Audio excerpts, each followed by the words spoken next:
Nabisitahin natin tong guard, idol. Oh. Mayroon lang tayong itatanong sa kanya, idol. Bro, good morning. Morning bro. Pwede ma-disturbo kita kahit sandali. Okay bro. Magtanong lang sana ako, bro. Magkano ang bro, minimum ng security guard ng Zamboanga City? 381 nung bro.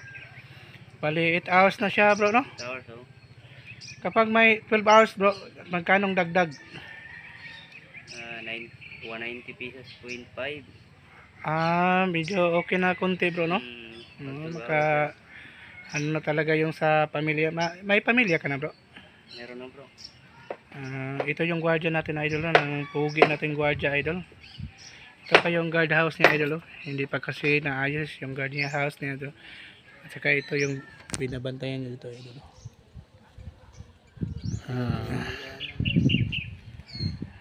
Bro, salamat sa gunting oras, bro, na binigay mo sa akin, bro.